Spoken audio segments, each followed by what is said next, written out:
Well, hello all, and welcome back to the channel, and happy Thanksgiving if you're in the United States.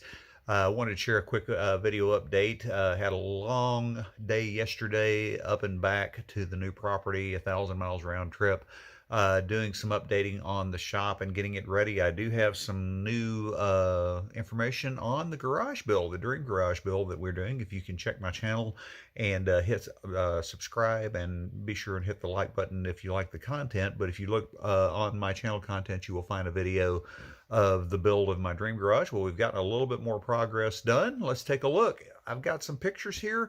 I was going to shoot some video, but it just didn't work out logistically because of the trip and all the other stuff that we were doing. But here are some pictures of the garage build. Hope you enjoyed them.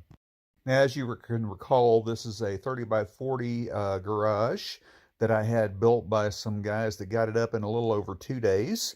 Very pleased with the construction of it. It's beautiful. It fits in nicely with the decor around me. Of course, I'm going to be doing a lot more decorating and such, insulation and that. But the first item up for bids is electricity. I got a quote from an individual electrical company that was just absolutely exorbitant. So what I decided to do was go my own route. Rented a trenching machine to dig this trench that you see here, the length of from the post that I'm mounting my meter to the garage itself. As you can see, finally got that dug there. The meter was put in by the local electrical co-op.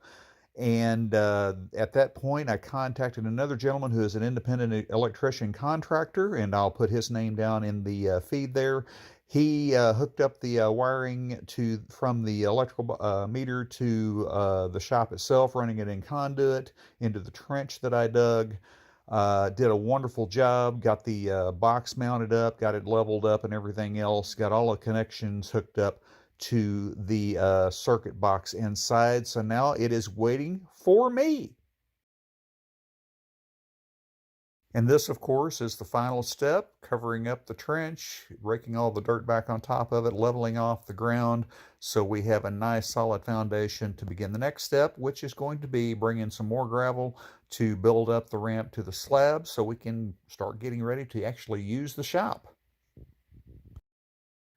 Just to give you a cost comparison, the quote that I got from the electrical company that would not do it any other way, this was their quote, non-negotiable. This is what they needed to do, which was dig the trench, run the line to the garage, mount up the circuit box, which I paid for.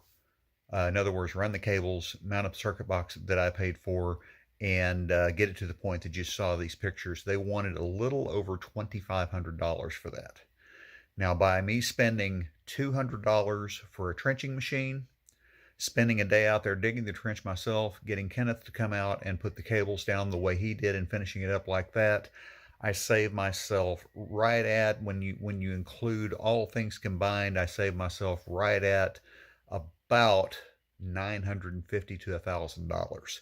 So just by doing the trenching myself and finding Kenneth to do the electrical work for me, I saved myself almost 50%.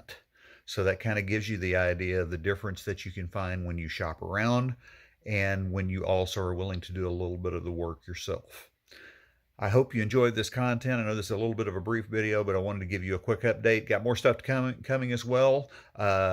Up next, I'm going to be installing lighting fixtures in the ceiling, and I'm going to be running the cabling myself, the wiring myself inside the shop to wire up all of the electrical outlets and all of the lights as well. So that's coming up next on my next couple of trips.